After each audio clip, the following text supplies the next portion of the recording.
हर सुबह औरत का पति जल्दी से मोमो खाकर ऑफिस चला जाता है और माँ अकेले घर में रह जाती है। लेकिन एक दिन कुछ अलग हुआ। एक मोमो अचानक रोने लगा। हाँ, वो मोमो जीवित था। वह एक मोमो बच्चा बन गया था। उसकी आंख, नाक, मुंह सब आने लगे और धीरे धीरे उसके हाथ पैर भी बन गए। माँ की खुशी का कोई ठिकाना नहीं रहा, जैसे कोई अनमोल चीज मिल गई हो। वह उसे गोद में वैसे ही संभालने लगी जैसे वह उसका सब कुछ हो। उसे खिलाती, पिलाती, खेलती। अगर वह गिरता तो तुरंत उसे फिर से अच्छे से लपेट देती। वह मोटा ना हो जाए इसलिए उसे ढेर सारा मटन स्टफिंग भी देती। जब भी वह बाहर जाती तो उसे सीने से लगाकर छुपा कर ले जाती, जैसे दुनिया की कोई भी बुरी चीज उससे दूर रहनी चाहिए। माँ ने मोमो बेबी को ताई ची सिखाना भी शुरू कर दिया।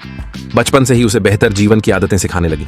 धीरे धीरे मोमो बेबी बड़ा होने लगा, कपड़े पहनने लगा, चश्मा लगाने लगा और अब वह अपने उम्र के बच्चों के साथ खेलने में रुचि लेने लगा। लेकिन माँ हर बार उसे रोक लेती। उसे लगता था कि बाहरी दुनिया उसके लिए नुकसानदायक है। अगर खेलना है तो ताई ची कर लो, वही सुरक्षित है। मोमो बेबी अब ऊब चुका था। उसे माँ की हर चीज उबाऊ लगने लगी थी। एक दिन माँ की नजरें चकमा देकर वह बाहर फुटबॉल खेलने चला गया, लेकिन पकड़ा गया और वापस खींच कर लाया गया। अब मोमो बेबी नाराज हो गया। वह धीरे धीरे विरोध जताने लगा, बियर पीने लगा, दरवाजा बंद करके माँ से बात करना बंद कर दिया। फिर एक दिन वह इतना बदल गया कि माँ के हाथ का खाना भी खाने से इनकार कर दिया।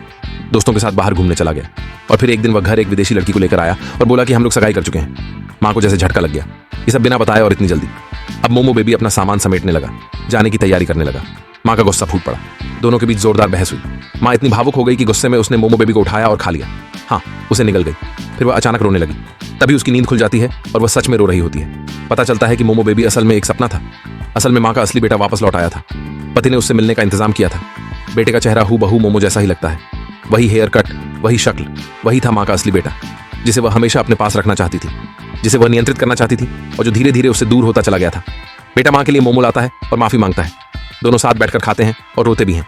माँ बेटे के बीच सालों पुरानी दूरी अब नजदीकी में बदल जाती है और अंत में पूरा परिवार साथ बैठकर मोमो बना रहा होता है।